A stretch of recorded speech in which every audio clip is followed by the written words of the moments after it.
Bien, vamos a empezar hablando de una de las patologías más frecuentes relacionadas con páncreas. Esta es la pancreatitis aguda. La pancreatitis aguda se va a definir. ¿Me regalas la siguiente, por favor? Gracias. Se define como un proceso inflamatorio agudo del páncreas que, si bien puede o no estar acompañado de fibrosis, esta inflamación puede ser leve y puede estar limitada al páncreas, o puede ser una enfermedad grave y va a tener complicaciones locales y sistémicas, tales como necrosis pancreática, falla orgánica múltiple o el riesgo de muerte. En cuanto a la epidemiología, pues esta patología se va a encontrar situada en el número 14 entre las enfermedades más letales en general y ocupa el 9º lugar por muerte en causas gastrointestinales no oncológicas. En todo el mundo, la incidencia de pancreatitis varía entre 5 y 80 por cada 100,000 habitantes. Y en los países donde se registra más incidencia es en Finlandia y en Estados Unidos. En cuanto a la incidencia racial, pues también existe una variación significativa. Esto quiere decir que mientras la población con raza negra tiene más incidencias en comparación de las otras razas, y esta va a ser seguida de los caucásicos. Y tenemos como factor de riesgo independiente al tabaquismo. Siguiente, por favor. Bueno, como causas tenemos muchas, pero sin embargo no tenemos todavía bien definido el mecanismo por el cual todas estas desarrollan una pancreatitis. Pero entre las más frecuentes vamos a encontrar a los cálculos biliares y el consumo de alcohol, que van a estar representando el 80% de los casos. Aunque también es muy común que en ausencia de estas causas se pueda presentar una pancreatitis aguda. La mediana de edad pues va a variar según la causa.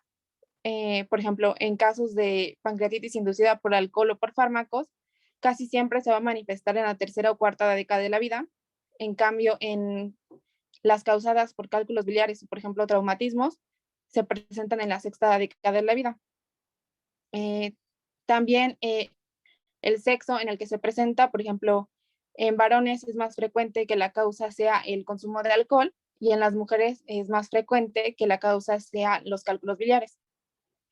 Refiriéndonos particularmente al alcohol, tenemos evidencia de que es más importante la cantidad ingerida y el patrón de consumo que la forma en la que se está consumiendo el alcohol. Además, se ha visto que el consumo sostenido de alcohol en personas que han bebido durante al menos 10 años se vinculan con una pancreatitis aguda recurrente y un posterior desarrollo de pancreatitis crónica. El alcohol tiene varios mecanismos por los cuales produce pancreatitis aguda, pero algunos de ellos es que, por ejemplo, el alcohol se considera una toxina metabólica para las células de los acinos pancreáticos, lo que provoca un incremento breve en la secreción seguido de una inhibición. Entonces, se cree que el pico secretorio, aunado al espasmo del esfínter de Oddi, inicia la pancreatitis aguda, pero también, por ejemplo, el alcohol tiene efecto induciendo la permeabilidad ductal, lo que permite pues la activación prematura de las enzimas, que más al ratito lo vamos a ver, pero una activación prematura de estas enzimas provoca daño en el parénquima pancreático. Otra de los mecanismos que tiene es de que van a elevar el contenido pancreático del jugo pancreático, el contenido proteínico, perdón. Esto pues va a reducir la concentración de bicarbonato y pues va a disminuir también la concentración de los inhibidores de la tripsina, que tienen un papel fundamental. Pues esto también va a ocasionar que se desarrollen tampones de proteína y pues obstruyen el flujo pancreático. En cuanto a los cálculos biliares, pues se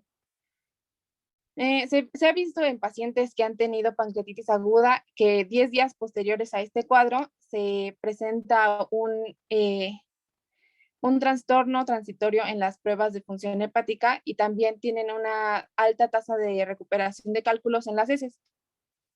Bueno, esto en comparación con las personas que no han tenido pancreatitis aguda. Se desconoce exactamente cuál es el mecanismo, aunque hay varias teorías acerca de ello, una de las cuales es de que los cálculos van a obstruir el conducto pancreático. Esto provoca una hipertensión ductual y esta presión retrógrada puede ocasionar una alteración ductual menor, una extravasación del jugo pancreático y pues una inducción de la activación enzimática que, como les repito, pues tienen un papel central en la fisiopatología de la pancreatitis aguda. Aunque también hay ocasiones en las que no encontramos cálculos biliares, pero tampoco tenemos otra sospecha de otro factor etiológico. Entonces se plantea la posibilidad de que existan microlitiasis que solamente se ven al examen microscópico de la bilis y se van a encontrar como unos cristales birrefringentes y pues esta puede ser la causa del 50% de los casos de pancreatitis aguda de causa idiopática. Siguiente, por favor. Bien, antes de hablar de la fisiopatología, hay que hablar de 3 mecanismos protectores por los cuales la glándula en condiciones normales previene una autodigestión. Entonces, principalmente son 3. El primero de ellos son los zimógenos. Los zimógenos son enzimas que son precursoras inactivas. Se pueden llamar zimógenos o proenzimas. Estos zimógenos se sintetizan y luego se transportan y se secretan al exterior de la glándula. Su activación normalmente se produce en el duodeno, donde tenemos en el borde del cepillo unas enzimas que se llaman endopeptidasas y estas van a activar el zimógeno, o sea, lo convierten de tripsinógeno a tripsina. Y la tripsina va a actuar activando otros zimógenos, lo que produce una reacción en cascada.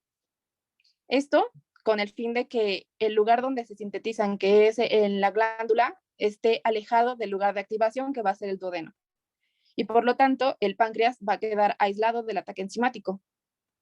El segundo mecanismo es que dentro de la célula encinar misma hay ciertas enzimas que son potencialmente nocivas, pero se van a encontrar separadas del citoplasma en forma de gránulos de zimógenos. Esto quiere decir que las enzimas van a estar rodeadas de organelos que tienen alrededor una membrana que los separa del citoplasma. Y el tercer y último mecanismo es que la glándula sintetiza inhibidores de tripsina que se van a estar transportando y almacenando junto a los zimógenos. Y pues estos van a inhibir pequeñas cantidades que se estén activando de forma prematura en las células acinares, pues previniendo el daño pancreático. Dicho esto, entonces, la pancreatitis aguda se da principalmente por una activación prematura de las enzimas digestivas, lo que causa una autodigestión del órgano. No se conoce bien la causa por la cual los zimógenos y las hidrolasas se reúnan, pero se ha postulado que estímulos nocivos aumentan el calcio citosomal. El calcio citosomal puede provocar que los zimógenos y las hidrolasas, por ejemplo la catepsina B, que es como la principal, convierte el tripsinógeno en tripsina, está activando los zimógenos que les había comentado. Entonces, la tripsina, como ya les había dicho, pues puede activar otras enzimas que están como precursores y también tiene un efecto en las vacuolas conjuntas, aumentando su permeabilidad. Principalmente hablamos de tripsinógeno porque en modelos experimentales con ratones, en los cuales se carecía de esta enzima, pues tienen una lesión mucho menos en comparación con los que sí tenían tripsinógeno. Entonces, una vez aumentada la permeabilidad de las vacuolas conjuntas, se libera catepsina C al citosol, donde permeabiliza las membranas mitocondriales al liberar citocromo C. El citocromo C lo que provoca es una apoptosis celular y inicia la cadena en cascada y causa la muerte de células acinares. Es por eso que los blancos farmacológicos normalmente están centrados en inhibir la catepsina C y también en bloquear el aumento de calcio, que es lo que inicia toda esta cascada de eventos. Siguiente, por favor.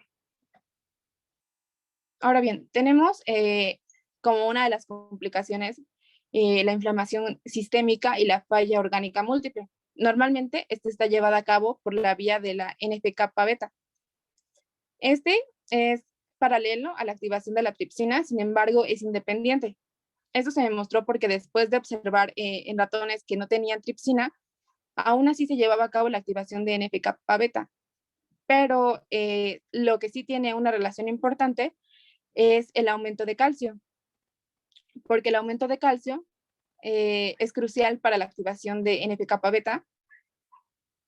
Y en casos donde no había calcio citosólico, pues también se eliminaba la activación de NF-kappa beta. Entonces, una vez activada el NF-kappa beta, se regula la síntesis de múltiples citocinas y quimiosinas, lo que va a atraer ciertos tipos de células inflamatorias que van a magnificar y propagar la inflamación sistémica. Siguiente, por favor. Entonces, si bien es cierto que el inicio de la pancreatitis aguda empieza con los fenómenos intracelulares, los que determinan realmente la gravedad van a ser los fenómenos que ocurren después de la lesión acinar. Es decir, las células inflamatorias, como por ejemplo los neutrófilos, van a ser atraídos al foco del tejido lesionado y tienen ciertas funciones. Por ejemplo, liberan superóxidos, que se conoce como el estallido respiratorio, y también tienen enzimas proteolíticas, como por ejemplo las elastasas y las colagenasas, que producen una mayor lesión. Además de esto, también tenemos a los macrófagos que liberan citocinas, como por ejemplo el factor de necrosis tumoral alfa, la interleucina 6 y la interleucina 8. Estos van a estar mediando las respuestas inflamatorias locales y sistémicas. ¿Por qué? Pues porque van a estar aumentando la permeabilidad pancreática en los vasos, pueden provocar edema, pueden provocar hemorragias, microtrombos, y puede estar solamente en y alrededor del páncreas. Es por eso que los esfuerzos están enfocados en la síntesis y la actividad de estos mediadores con la finalidad de modular la evolución de la pancreatitis aguda grave. Siguiente, por favor. Ahora, en cuanto al diagnóstico, pues principalmente se da con la presencia de dolor abdominal, que tiene la característica de que tiene un inicio agudo con una localización en el epigastrio, que es de manera constante e intensa, pero se puede irradiar también a la parte media de la espalda. Otro de los criterios para realizar el diagnóstico va a ser con la elevación de la amilasa o la lipasa séricas. Estas normalmente tienen, está aumentada 3 veces el límite superior normal. Entonces, la amilasa normalmente se encuentra casi de inmediato con el inicio de la enfermedad, y sus niveles máximos se van a encontrar en varias horas después de iniciada la pancreatitis aguda. Se va a mantener elevada por 3 a 5 días antes de normalizarse, pero cabe resaltar que la amilasa se puede elevar por muchas causas y no solamente por pancreatitis aguda. Por ejemplo, también se puede elevar en una obstrucción. Es por eso que es poco confiable, y en casos de tener esos marcadores séricos se prefiere la lipasa antes de que la amilasa, porque la lipasa tiene una sensibilidad de 90 a 100 y una especificidad de 99%. Otro de los marcadores que tenemos es la proteína C reactiva, que este sigue siendo el estándar de oro para la valoración pronóstica de la gravedad de una pancreatitis aguda. Y después de encontrarla en las primeras 48 horas de evolución, se va a relacionar con necrosis pancreática. Hay muchos casos en donde la pancreatitis aumenta la eliminación urinaria de las enzimas pancreáticas. Por lo tanto, la concentración urinaria puede ser mucho más sensible que la sérica, y por estas razones se ha recomendado también cuantificar la amilasa en la orina. Normalmente la concentración de la amilasa en la orina se mantiene elevada muchos más días que en comparación con la concentración sérica, porque la concentración sérica pues regresa a la normalidad muy, muy rápido. Y en pacientes con pancreatitis grave relacionada con daño necrótico, pues es posible que las cantidades de las enzimas no se liberen en grandes cantidades. Siguiente, por favor. Ahora, en cuanto a estudios de imagen, normalmente se prefiere el ultrasonido porque este se debe de realizar, está indicado que se debe de realizar en las primeras instancias cuando se sospecha de la pancreatitis aguda. Pero también contamos con la tomografía, que casi siempre se realiza cuando no encontramos los criterios diagnosticados mencionados anteriormente, y se utiliza normalmente o casi siempre medios de contraste. Tenemos que la tomografía con medio de contraste pues es mucho más útil para diagnosticar la presencia de necrosis pancreática o la extensión de esta necrosis. También permite diferenciar la pancreatitis necrotizante de la pancreatitis edematosa. Voy a abrir un paréntesis aquí para definir qué es la pancreatitis edematosa y cuál es la pancreatitis necrosante. Entonces, la pancreatitis edematosa es la inflamación aguda del parénquima pancreático y los tejidos peripancreáticos, pero no hay necrosis identificable. Y en la pancreatitis necrotizante o necrosante, sí hay necrosis y se demuestra por una hipoperfusión pancreática en la tomografía con contraste. Es importante tomar en cuenta que la necrosis se va a desarrollar a partir de las 72 horas de la evolución. Y pues está contraindicada realizar la tomografía cuando hay alergia al medio de contraste o cuando hay una insuficiencia renal. Esto es, por ejemplo, cuando hay una creatinina sérica mayor a 1.5 microgramos por decilitro. Y bueno, se van a considerar criterios de gravedad, la existencia de necrosis pancreática o la existencia de colecciones líquidas agudas extrahepáticas que van a representar el grado D y el grado E en esta clasificación de Baltasar. Y ya, creo que es lo más importante aquí. Siguiente, por favor. Ahora, tenemos varios índices de severidad de pancreatitis aguda. Entre ellos, por ejemplo, tenemos la escala de Ranson, tenemos los scores de Atlanta, tenemos Glasgow, tenemos esta que es la de Apache. Y entre todos ellos, pues la que nos sirve mejor va a ser la de Apache. Esta va a utilizar 12 parámetros con la finalidad de obtener un índice que refleje el nivel de los servicios recibidos, y se suman estas 12 variables y la puntuación obtenida por edad y aquella obtenida por enfermedades crónicas. La ventaja de esta escala es de que puede realizarse en las primeras 24 horas y según la GPC, una valoración con puntos mayor a 8 ya se va a considerar como una pancreatitis aguda grave. Siguiente, por favor. Ahora, tenemos aquí esta tabla que en términos generales es un resumen de todo lo que hacemos desde el diagnóstico hasta el tratamiento, pero vamos a irlo desglosando en las siguientes diapositivas. ¿Me regalan la siguiente, por favor?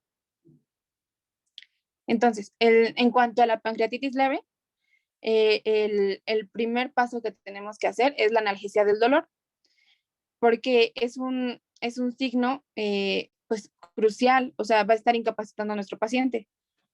Entonces, como recomendaciones, tenemos que se puede administrar por vía intravenosa.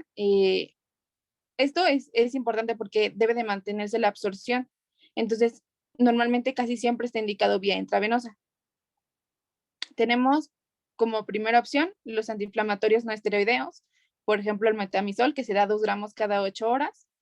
Pero para dolores más intensos existe evidencia de que buprenorfina, que es un agonista opioide, tiene un efecto superior a, por ejemplo, la procaína, no va a exacerbar la pancreatitis aguda y no provoca contractura del esfínter de Oddi, a comparación de la morfina, que sí va a estar causando este espasmo.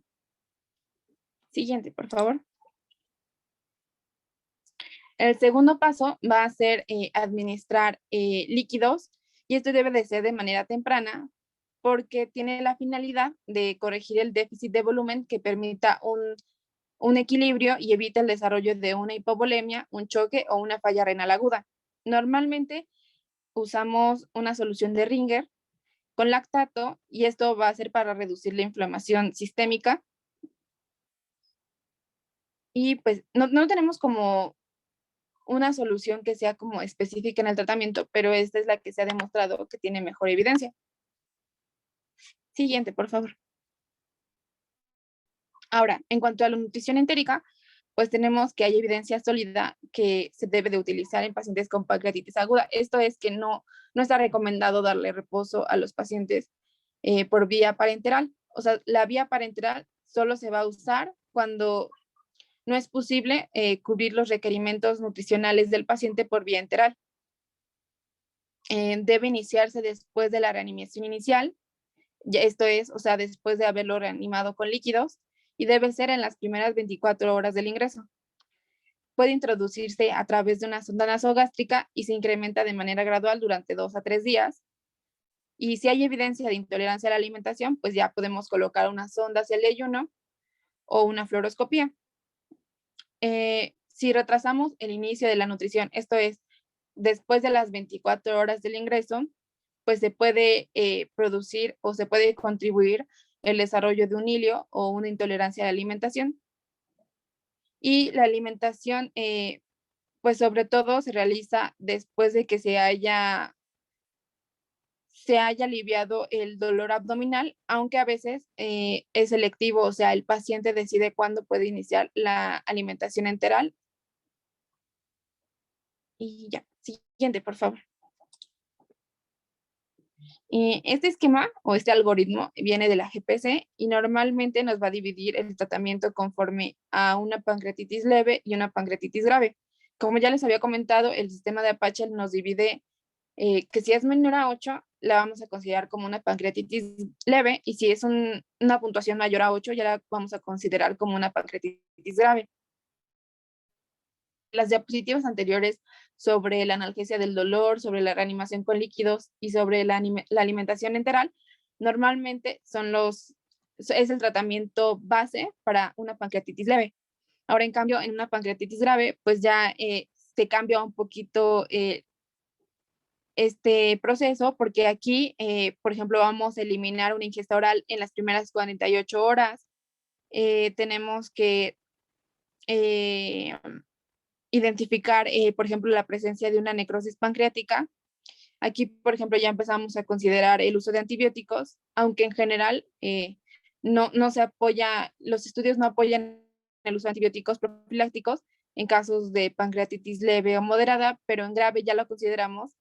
Y esto se utiliza de manera de que mientras estamos haciendo la punción guiada por TAC con tinción de Gram y el cultivo, para detectar si hay una necrosis pancreática, ya vamos a estar utilizando los antibióticos.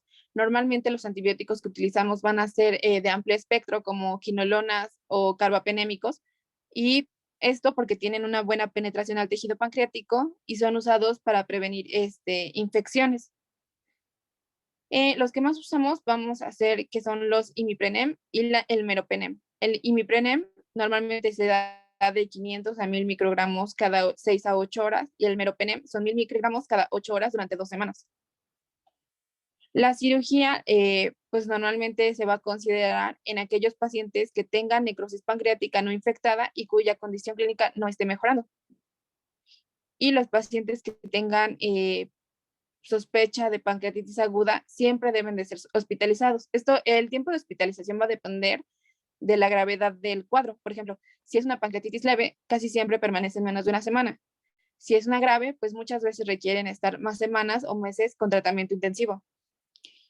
Y bueno, el tratamiento es crucial dependiendo de la gravedad, porque la mortalidad va a variar mucho. Por ejemplo, en pancreatitis leve, el menos del 1% se presenta con enfermedad grave, o sea, va a complicarse a una enfermedad grave o no va a morir. En cambio, en una pancreatitis moderada, pues la mortalidad es del 10%, y en casos de ya una pancreatitis grave o crítica, ya se eleva una mortalidad de 40, 50% o hasta más. Siguiente, por favor. Ahora, les traje este cuadro que tiene las complicaciones más comunes de la pancreatitis aguda, y estas las pone en complicaciones locales y complicaciones sistémicas.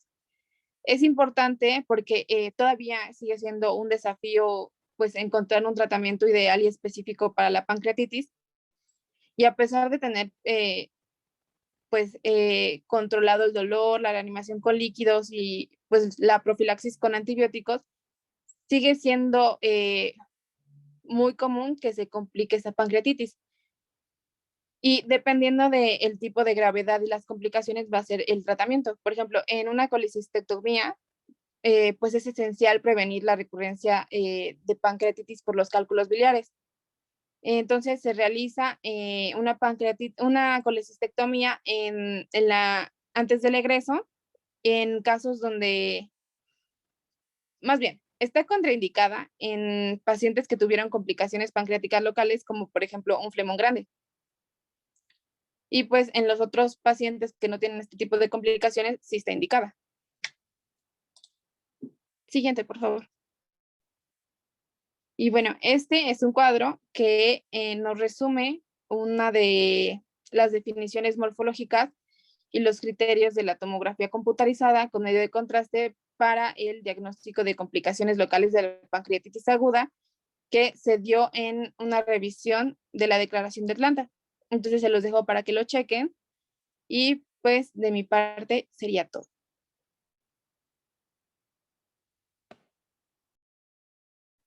Bien, vamos a ver el tema de pancreatitis crónica.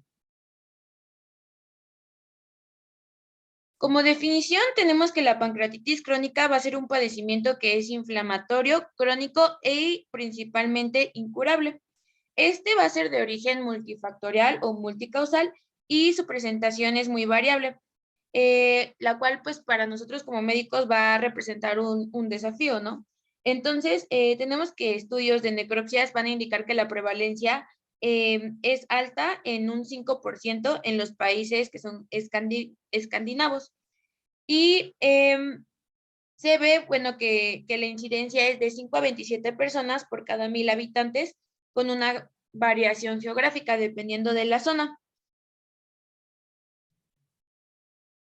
Vamos a tener que dentro de las principales etiologías o causas, vamos a encontrar una de ellas que son las causas genéticas. Estas, bueno, van a ser manifestaciones que van a comenzar desde la infancia o la adolescencia con dolor abdominal y en estudios de imágenes se va a ver que va a ser una pancreatitis crónica que va a estar calcificada.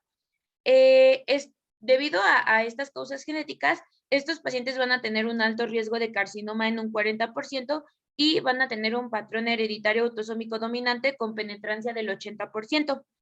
Se va a ver una mutación de lo que va a ser el aminoácido, va a haber una sustitución de lo que es la arginina por histidina y esto se va a encontrar en la posición del 117 del gen tripsinógeno catiónico o PRSS1, en la cual pues va a haber una producción excesiva de tripsinógeno, lo que va a provocar una actividad proteolítica persistente y va a descontrolarse, llevando esto a una autodestrucción dentro del páncreas. Tenemos a un gen que se llama SPINK1, el cual va a inhibir la tripsina que va a ser inducido por la inflamación y va a estar secretado en las células acinares. Este nos ayuda a inhibir principalmente la acción de la tripsina mediante el antagonismo competitivo del sitio activo de la enzima. Ahora, vamos a tener que la fibrosis quística se va a deber a diversas causas de mutaciones en el receptor transmembrana y esta fibrosis quística, bueno, va a haber una mutación en el gen CFTR, el cual se va a relacionar principalmente con una enfermedad pulmonar típica. Otra de las etiologías, y creo que es la más común y la principal, que se lleva como en un más o menos 70% de las personas, va a ser el alcohol. Vamos a tener que existe una relación lineal entre la exposición al alcohol y el desarrollo de la pancreatitis crónica. Pues obviamente se va a deber a un abuso de lo que es el alcohol. Se va a observar que el riesgo de esta enfermedad va a estar en pacientes con consumo bajo u ocasional. O sea, depende de, no necesariamente tiene que ser excesivo, pero sí puede ser bajo u ocasional, ya sea de 1 a 20 miligramos, de 1 a 20 gramos al día, de manera que no hay un cierto umbral de exposición al alcohol. Bueno, es típico que esta anomalía se dé principalmente en pacientes entre 35 y 40 años. Después de los 16 a 20 años, el consumo de alcohol va a ser un poco más intenso. Por lo general, los episodios de pancreatitis aguda van a estar seguidos de síntomas crónicos después de 4 o 5 años.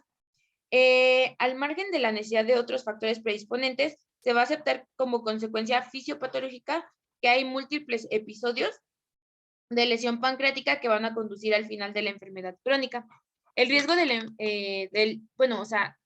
también se puede ver que los pacientes pueden llegar a consumir o beber intensamente más de 150 gramos al día.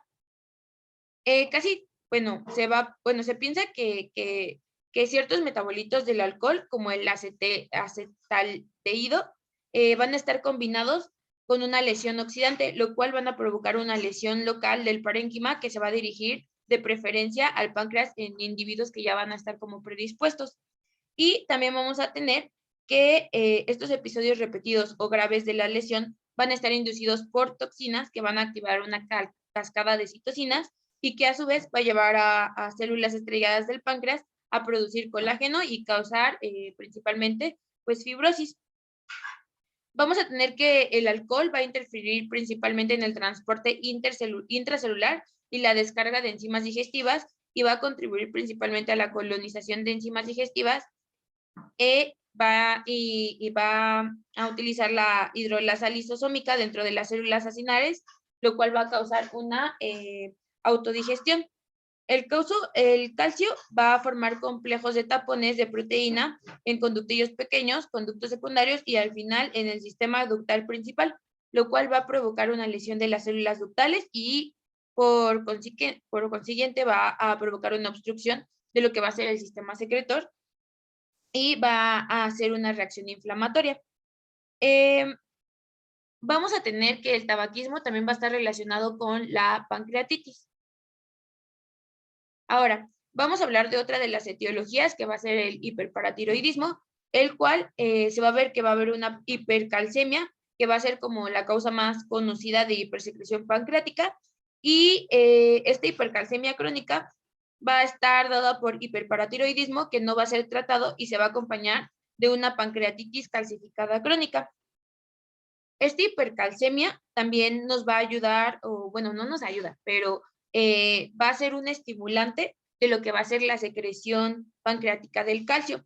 Y esto va obviamente a contribuir a que se formen cálculos y vaya a haber una pancreatopatía obstructiva debido a estos cálculos. El tratamiento para esto, pues obviamente va a ser de principal corregir el hiperparatiroidismo.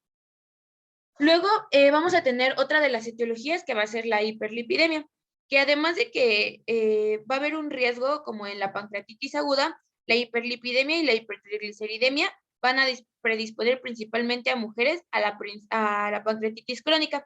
Esto se va a deber a que como mujeres normalmente en ciertos tratamientos como con anticonceptivos, etcétera, nosotras nos van a indicar estrógenos. Entonces, cuando hay una resustitución de estrógenos, puede llevar a una pancreatitis crónica en mujeres principalmente. Y se presupone que aparecen como ciertas alteraciones crónicas después de episodios subclínicos repetidos de una inflamación aguda. Como les dije, pues esto puede estar dado principalmente en pacientes que son perimenopáusicas o posmenopáusicas.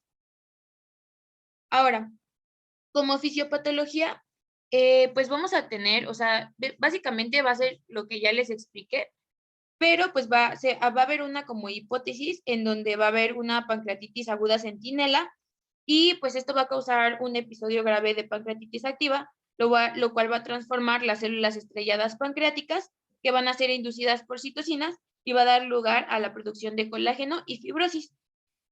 Como puede ser el alcohol, o sea, los que influyen es el alcohol, las causas genéticas, hiperlipidemia e hipertrigliceridemia e hipercalcemia. Entonces, aquí vemos que va a haber un páncreas normal. Como factor externo va a ser el alcohol. Entonces, metemos alcohol, la persona consume alcohol, el paciente va a entrar en un estrés metabólico y oxidativo, ocurre el fenómeno centinela, lo cual va a causar una lesión a nivel acinar y ya esta puede ir con necrosis o sin necrosis y después va a haber una reacción inflamatoria, pero esta va a ser tardía. Esta reacción inflamatoria, va a ser temprana, perdón.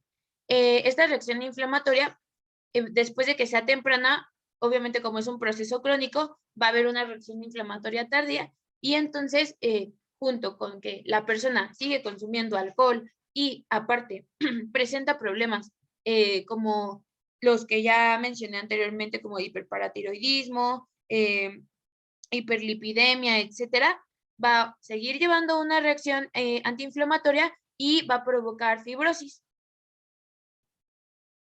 Ahora, como clasificación, vamos a tener que esta pancreatitis crónica va a haber un esquema, el cual se va a llamar esquema TIAR o TIGARGO, el cual clasifica la pancreatitis crónica según los factores de riesgo. Vamos a tener que los factores de riesgo van a ser pues, pancreatitis tóxica metabólica, idiopática, genética, autoinmunitaria, recurrente, grave y obstructiva. Entonces, pues aquí vemos que la va a clasificar según los factores de riesgo como el alcohol, hereditaria, tropical, hiperlipidemia, la tropical ahorita las vamos a hablar, hiperlipidemia, hipercalcemia y también introducida por fármacos. Y también, pues por último, la idiopática.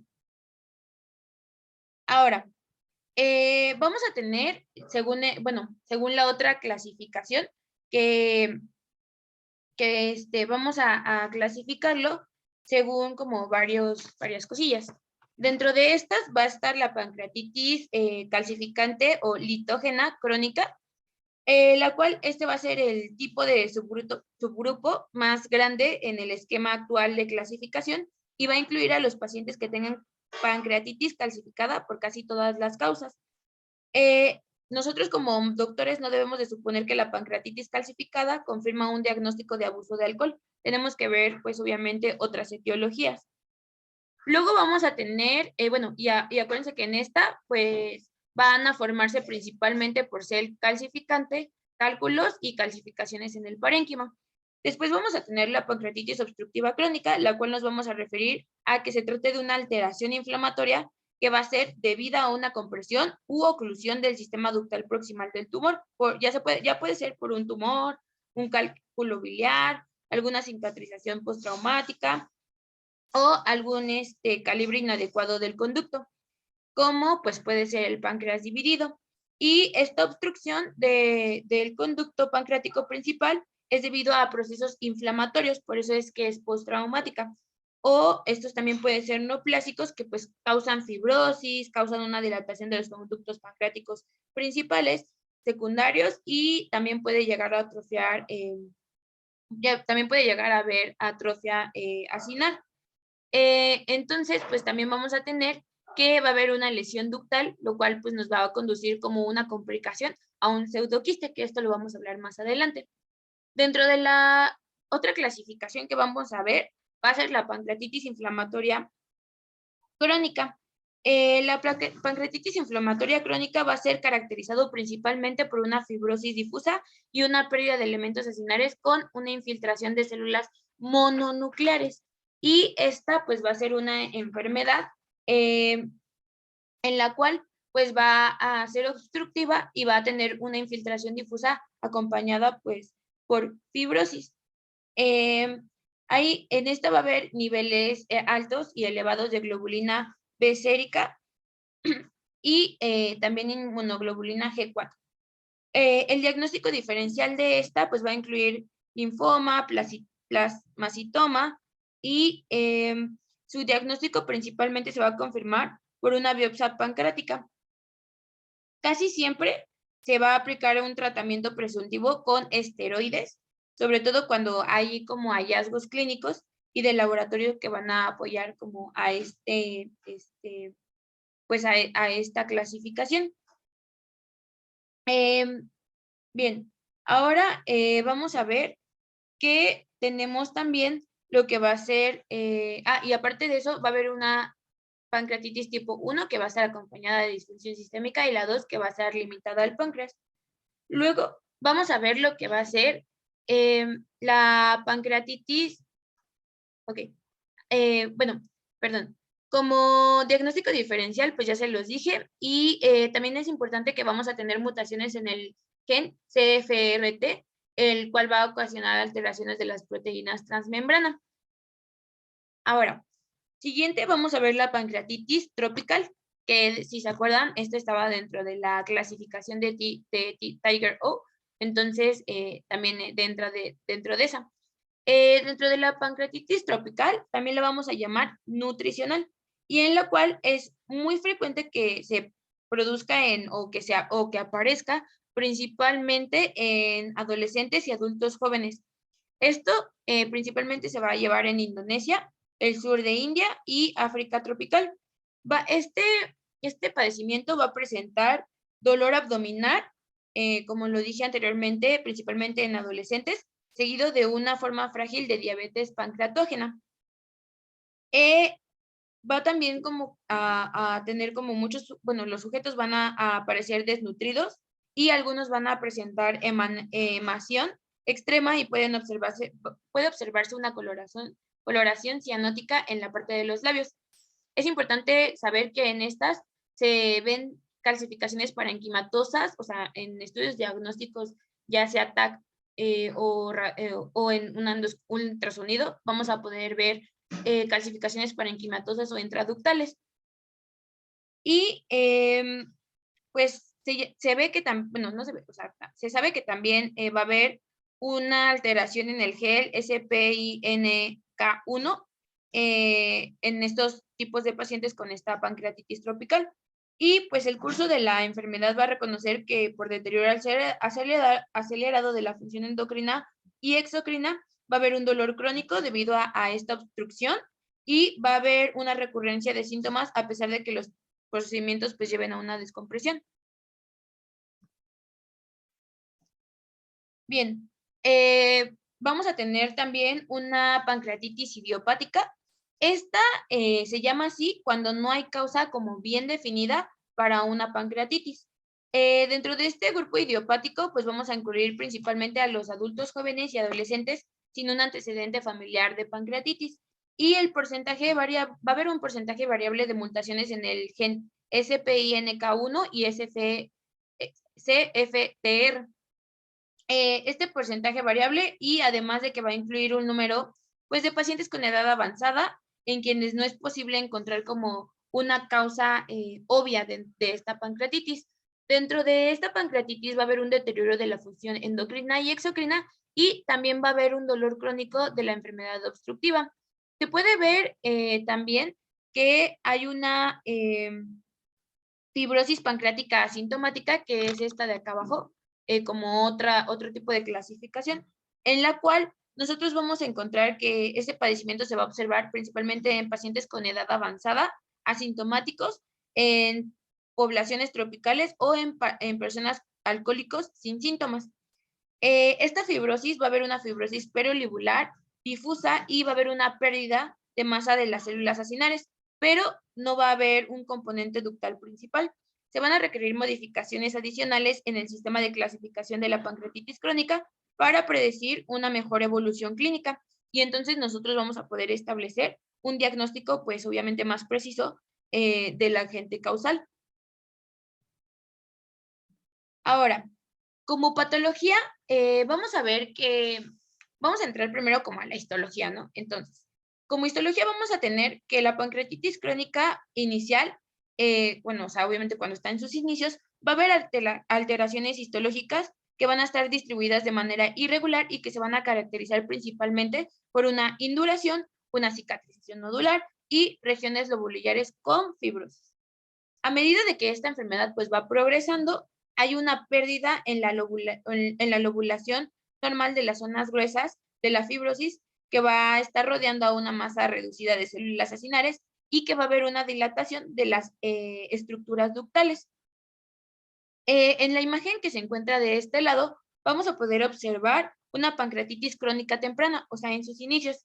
Pues va a mostrar que hay una infiltración de células acinares inflamatorias mononucleares en la totalidad del intersticio del páncreas y una escasa fibrosis. Entonces, como ya había mencionado, dentro de esta pancreatitis crónica, después vamos a ver que el epitelio pues va a ser atípico, que van a tener características de displasia y áreas con infiltrados de células mononucleares o necrosis en placas. Va a haber un reemplazo del tejido acinar por tejido fibroso.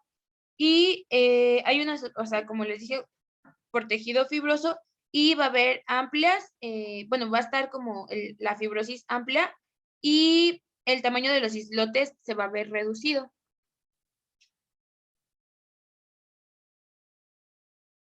Ahora vamos a entrar dentro del proceso de la fibrosis. Tenemos que la fibrosis principalmente va a ser una característica común y como ya lo he mencionado y he mencionado varias veces la fibrosis dentro de lo que va a ser la pancreatitis crónica. Esta fibrosis va a ser perilobular y que se va a crear principalmente alrededor de acinos individuales. Los procesos citoplasmáticos extendidos de esta pancreatitis crónica van a circundar hacia los acinos. Entonces van a aparecer inactivos en la glándula normal y van a contener vacuolas de lípidos y proteínas citoesqueléticas. Va a haber dentro de esta una formación de crecimiento beta por un factor de crecimiento derivado de plaquetas y citocinas proinflamatorias y van a sintetizar y secretar colágeno tipo 1, tipo 1 y tipo 2. Y también va a haber fibronectina. Dentro de la formación de, bueno, en esta imagen de aquí, mencionar esta imagen de aquí, vamos a ver una pancreatitis crónica grave, como ya se los mencioné. En este, pues vamos a ver una zona avanzada de fibrosis, como se ve aquí, y una pérdida de tejido acinar. Se va a ver tejido en islotes de áreas como dispersas, o sea, si ven, están dispersas. Acá, acá, acá, y así. Entonces, por consiguiente, pues vamos a ver lo que va a ser la formación de cálculos, que es también muy importante. Esto se va a componer pues de cristales, principalmente de carbonato de calcio, que se van a tapar en la matriz en una matriz de materia fibrilar y de otros elementos. El centro fibrilar de la mayor parte de los cálculos no va a contener calcio, sino que va a contener como otros materiales que van a estar dentro de ahí y se va a encontrar la misma proteína de peso molecular bajo en cálculos y tapones proteicos que se denominó PSP, la cual va a ser la proteína de cálculos pancreáticos. En alcohólicos y en pacientes con pancreatitis alcohólica, pues vamos a ver que van a estar inhibidas de forma notable la expresión y la secreción de la litostatina, que en condiciones normales el jugo pancreático va a poseer iones de calcio y bicarbonato en una concentración bastante elevada y va a haber un producto de la solubilidad de carbonato de calcio que está excedido en grado considerable. Esta litostatina vamos a ver que va a ser un inhibidor de la formación de cristales. Es por eso que se va a ver, bueno, es por eso que en pacientes con pancreatitis, pacientes alcohólicos y con pancreatitis alcohólica, va a estar inhibida. Entonces, acuérdense que la litostatina es un inhibidor de la formación de cristales. Y si está inhibida, pues obviamente va a haber formación de cristales y por lo tanto va a haber formación de cálculos. Esta litostatina se produce alrededor de 20 a 25 milimoles sobre el litro en el cuerpo. Bien, ahora vamos a ver pues lo que va a ser el cuadro clínico de nuestros pacientes. Y pues dentro del cuadro clínico, nosotros vamos a ver que nuestros pacientes van a presentar pues un dolor epigástrico constante que va a durar días u horas. El síntoma más común, pues como les dije, es el dolor y por lo regular se localiza en la parte del epigastrio. Pero, pues, además del epigastrio pueden incluir cuadrante superior izquierdo o derecho del abdomen. Aquí se ve cómo es que se va a localizar el dolor en la zona en la que se va a localizar. Y vamos a ver que este dolor va a ser constante y terebrante, pero no es de tipo cólico. Este dolor va a persistir y puede tornarse crónico con exacerbaciones por la alimentación o por el consumo del alcohol. Este dolor puede acompañarse de náuseas, vómitos, pero el síntoma habitual va a ser la anorexia, o sea, va a haber una pérdida de peso. Dentro de las causas del dolor, vamos a tener que va a haber, bueno, lo que puede causar este dolor puede ser la hipertensión ductal, puede ser una secundaria a estenosis o debido a los cálculos.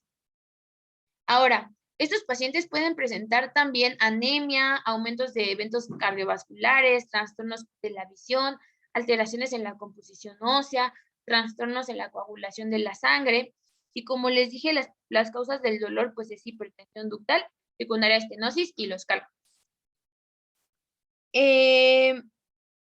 Dentro de los métodos que van a aliviar el dolor, pues vamos a tener que se va a basar en 3 principales.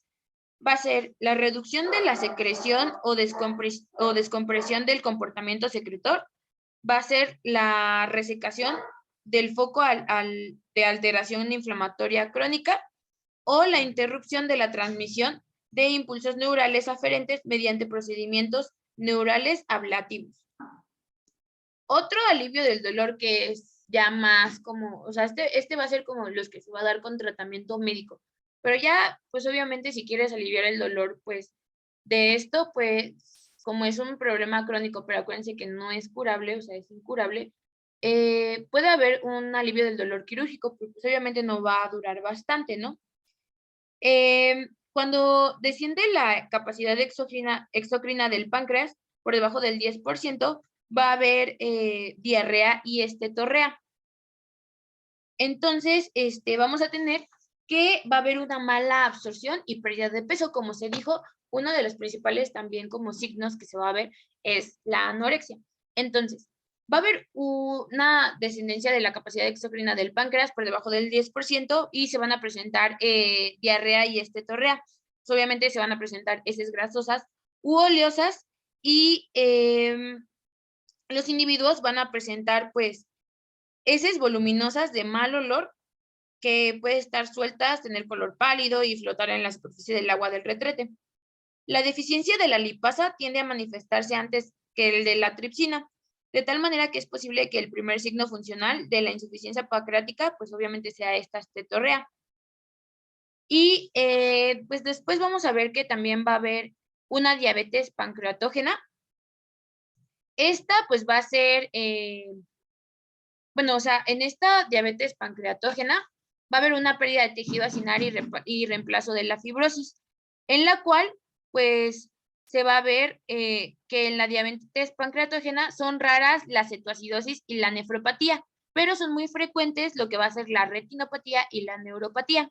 Es muy común que en pacientes con diabetes o con pancreatitis diabetógena, generalmente se va a observar, esta se va a observar generalmente después de una resección quirúrgica o ya sea en enfermedades benignas o malignas.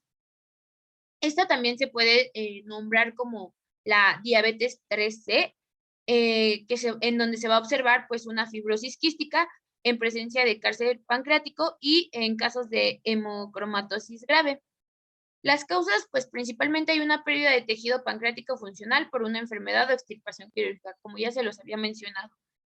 Y además se va a observar de que hay un incremento en la sensibilidad periférica a la insulina y una disminución de la sensibilidad hepática. El tratamiento, por lo general, estos pacientes van a presentar hiperglucemia y cuando no es suficiente la administración de insulina, o sea, van a presentar hiperglucemia cuando no se da suficiente insulina o van a presentar hipoglucemia cuando la administración de insulina va a ser mayor o va a ser excesiva. Entonces, pues necesitamos un análogo, pues obviamente para lo que va a ser esta pancreatitis diabetógena o un antagonista. Ahora, dentro del estudio de diagnóstico, pues vamos a ver que nosotros vamos a encontrar pues imágenes radiológicas que se van a convertir en el principal método de diagnóstico para la pancreatitis crónica. Dentro de estas vamos a poder tener la ultrasonografía endoscópica, la colangiopancreatografía por resonancia magnética, la colangiopatografía por retrógrado endoscópica, la tomografía computarizada y la resonancia magnética. Bien, como principal, pues vamos a tener nosotros a lo que va a ser la ultrasonografía endoscópica. Esta ultrasonografía endoscópica, pues vamos a ver que, o sea, como método de inicio, vamos a ver que la vamos a utilizar como método de inicio. Se pueden observar estructuras en las cuales pues se va a permitir como ver las muestras de tejido y las muestras de líquido, ¿no? Y es factible discernir, bueno, esta nos gusta bastante porque se puede discernir bien el contorno, la textura y el patrón de los conductos. Acuérdense que principalmente las imágenes radiológicas nos van a ayudar a ver el diagnóstico, la valoración de la gravedad de la enfermedad, la detección de las complicaciones y la elección de las opciones terapéuticas. Entonces, como les dije, vamos a tener aquí, se va a ver el ultrasonido o la ecografía endoscópica, en el cual vamos a ver el parénquima de la ecografía endoscópica, que es heterogénea, y se van a observar conductos dilatados. Estos conductos que van a estar dilatados, que van a indicar una pancreatopatía obstructiva temprana. Después, en la de abajo, vamos nosotros a observar aquí que pues va a haber una pancreatitis crónica que igual va a mostrar heterogeneidad del parénquima pancreático con sistemas ductales dilatados y formación de quistes. Aquí se ven los quistes, estas bolitas de aquí. Ahora, después vamos a tener que, pues, está la tomografía y la resonancia magnética. Dentro de la tomografía vamos a ver que la helicoidal es pues, la más rápida. Entonces, esta tomografía helicoidal, pues, va a ser la más rápida. Y también vamos a ver que es posible que se observe la naturaleza y la extensión y la localización de las estructuras y lesiones pancreáticas. Se puede identificar principalmente dentro de la tomografía la dilatación del conducto, una enfermedad litiásica, alteraciones quísticas, fenómenos inflamatorios, anomalías de la resolución que sean de 3 a 4 milímetros. Menos, pero por lo general esta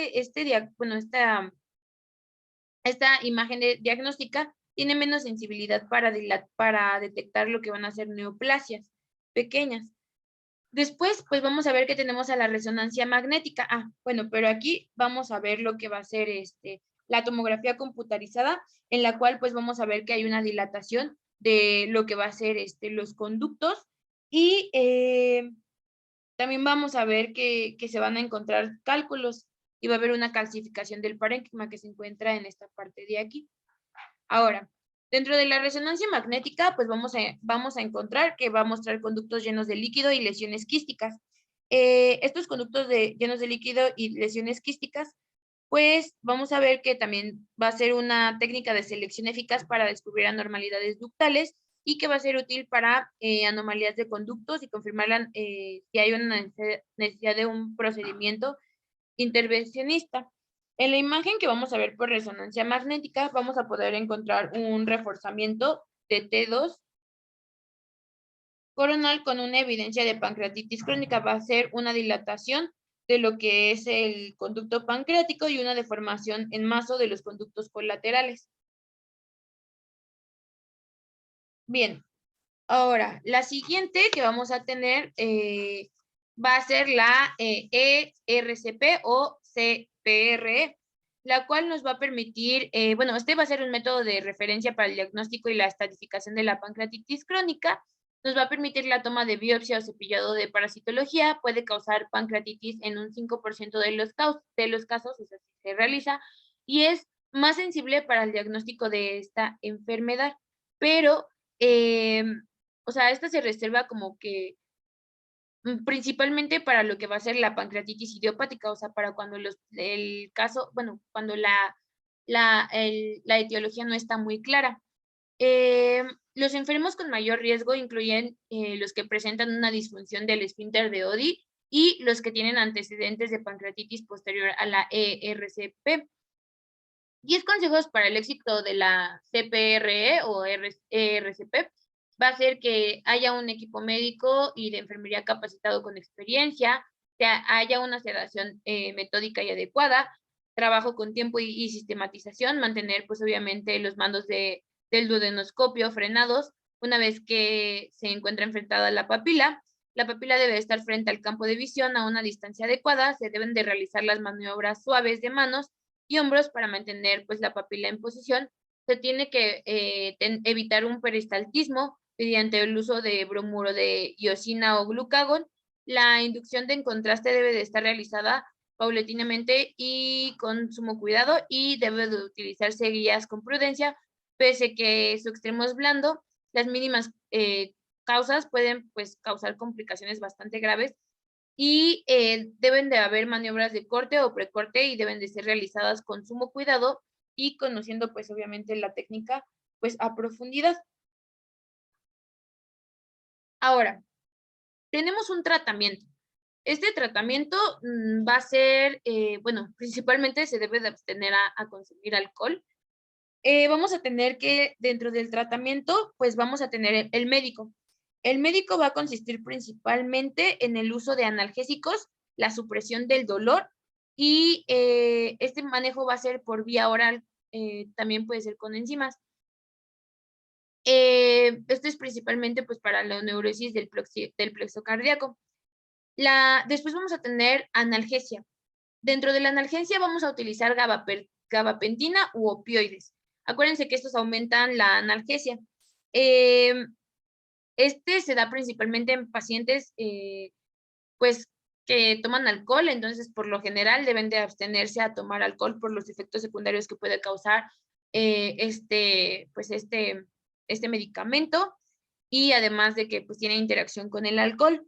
Si nosotros nos abstenemos de, bueno, el paciente se abstiene de consumir alcohol, por lo general, pues va a reducir su dolor o va a aliviar su dolor del 60 al 75%.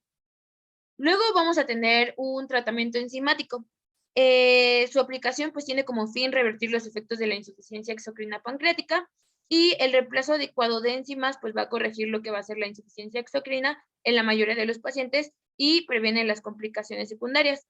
Luego vamos a tener que va a haber un tratamiento antisecretor en la cual se va a administrar somatostatina que va a inhibir la secreción pancreática exocrina y la liberación de colecistoquinina. Después de esto, pues vamos a tener un tratamiento endoscópico.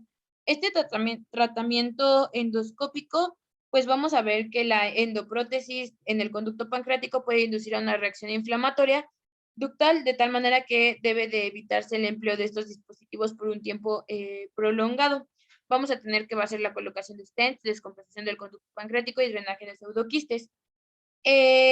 Para el páncreas dividido, este causa principalmente dolor y pancreatitis crónica por obstrucción funcional o mecánica del conducto dorsal, que va a drenar de manera exclusiva o predominante a través de la papila menor.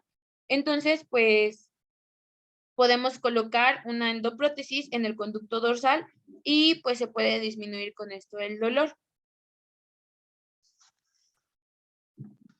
Bien, aquí tenemos pues un algoritmo terapéutico en donde nosotros vamos a ver que, sí, no sé si se alcanza a ver, pero bueno, lo voy a decir súper rápido. Va a haber un diagnóstico para el diagnóstico correcto.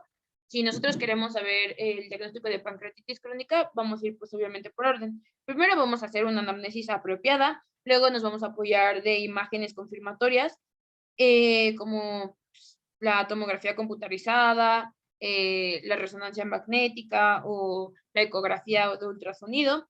Después vamos a hacer pruebas funcionales, prueba de secretina en el tubo y prueba de secretina endoscópica.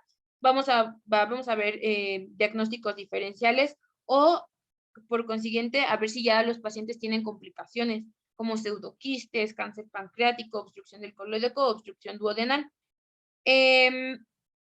Nuestro principal tratamiento, pues, es medir o disminuir la intensidad del dolor, ¿no?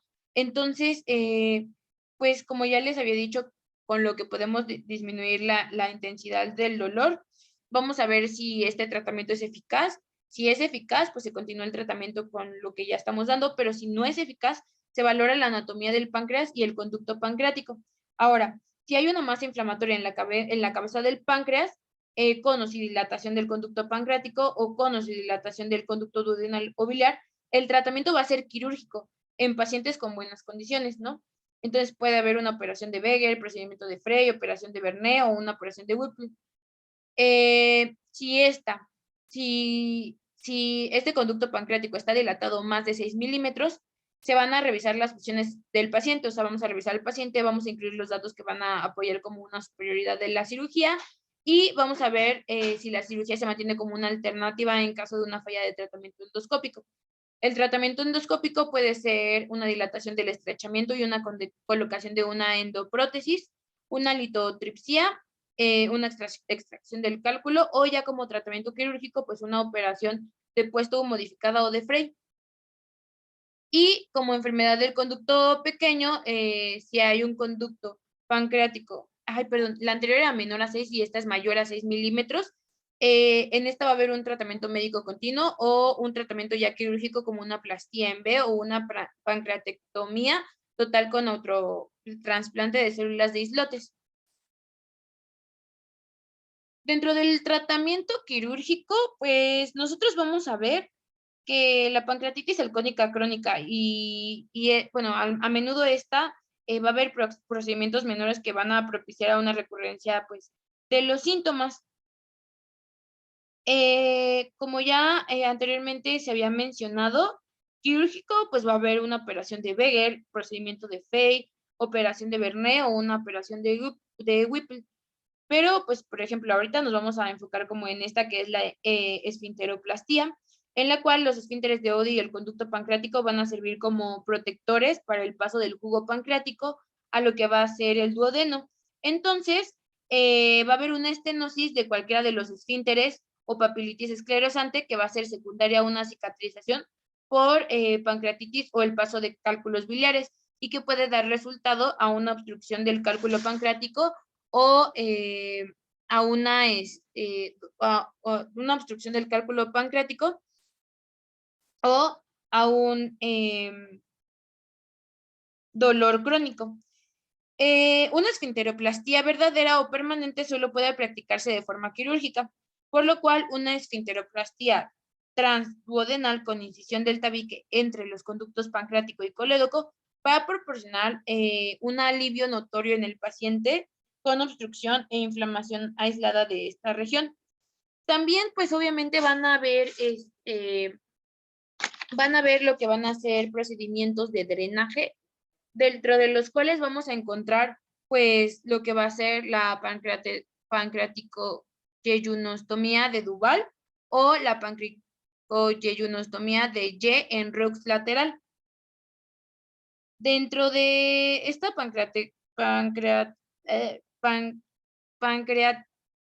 pancreatoyeyunostomía longitudinal de Puestow y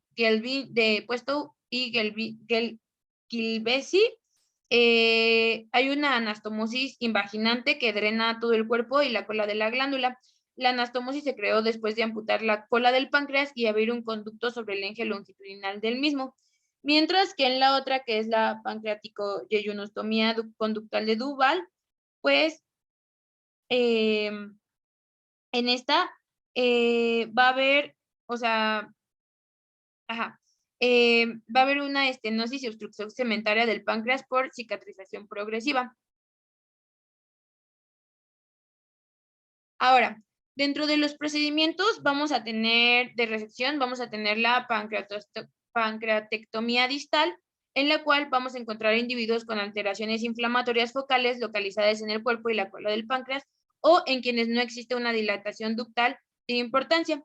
Y se aconseja principalmente la técnica de pancreatectomía distal parcial. Causa menos morbilidad que los procedimientos de resección más extensos. Luego vamos a tener una pancreatectomía distal al 95%, en la cual va a estar indicada para pacientes con enfermedad esclerótica, conducto pequeño, va a aliviar el dolor del 60 al 77% y va a haber un riesgo elevado de tener diabetes frágil, coma hipoglucémico o una desnutrición. También va a haber una pancreatectomía proximal y una pancreatectomía total. Dentro de la pancreatectomía proximal, vamos a ver que también nos va a ayudar el procedimiento de Whipple y vamos a observar que los pacientes tienen un alivio del dolor de 4 a 6 años después de la operación en un 71 a 89%, mientras que en la pancreatectomía total, vamos a ver que esta operación no produce un mejor alivio del dolor que la pancreaticodenoctomía, y esta va a ser del 80 al 85%. Los pacientes van a tener una forma como frágil de diabetes que es difícil porque pues pueden evitar la hiperglucemia y la hipoglucemia. Y se va a usar rara vez para el tratamiento de pancreatitis crónica resistente a un tratamiento. Después vamos a tener los procedimientos híbridos. Estos procedimientos híbridos, pues vamos a tener una pancreático yeyunostomía longitudinal, y también va a haber una resección de lo que va a ser pues la cabeza del duodeno. Dentro de la dentro de la ay, se me fue. Dentro de la pancreaticoyunostomía, pues vamos a ver que la resección local de la cabeza del páncreas va a implicar una excavación de la cabeza pancreática, incluidos los conductos de continuidad, con una división larga del conducto dorsal. El procedimiento de Frey produce la descompensación completa de la cabeza del páncreas, así como del cuerpo y la cola de la glándula. Y también vamos a ver que dentro de que estas van a liberar la confluencia entre la puerta y la vena mesentérica superior y la van a dividir. Ahora bien, vamos a hablar ya en cuanto a las complicaciones. Una pancreatitis crónica pues no es incurable, por lo tanto pues los pacientes ya pueden presentar complicaciones. Estos dependen de la causa de la enfermedad, el desarrollo y pues el estado socioeconómico también tiene que ver mucho. Dentro del primero que vamos a ver va a ser el pseudoquiste, el cual es una acumulación crónica de líquido pancreático que va a estar rodeado por una pared no epitelizada de tejido de granulación y fibrosis que se va a reconocer como un pseudoquiste. Estos pueden identificarse principalmente de forma secundaria y se transforman en abscesos, como se logra ver aquí. Y estos van a inducir síntomas de dolor, plenitud y saciedad temprana. Luego vamos a tener a la ascitis pancreática, la cual vamos a ver que cuando la alteración del conducto pancreático provoca una extravasación del líquido pancreático, no secuestrado en la forma de un pseudoquiste, sino que va a ser una cavidad, sino que va a ser hasta la cavidad peritoneal, como se logra ver aquí. O sea, aquí está definido, porque es un quiste, pero aquí en la ascitis se logra ver cómo se sale ya hacia lo que va a ser la cavidad peritoneal. Algunas veces este líquido pancreático sigue hacia arriba en dirección hacia lo que va a ser el tórax, hacia acá, y tiene lugar a un derrame pleural pancreático. Luego vamos a ver la fístula pancreatoentérica, en la cual vamos a ver una erosión de un pseudoquisto pancreático a una víscera hueca adyacente. El sitio más común de comunicación es el colon transverso o el ángulo esplénico, que se ve acá. Y la fístula se presenta con datos de hemorragia del tubo digestivo del colon y septicemia. Y por último vamos a tener una tumoración de la cabeza del páncreas, la cual va a ser hasta el 30% la va a tener hasta el 30% de los pacientes con pancreatitis crónica avanzada, y puede desarrollar una tumoración inflamatoria de la cabeza del páncreas en un 4 a 8% de los casos, que presenta trombosis de la vena esplénica en relación con la pancreatitis crónica. Y sería todo por mi parte.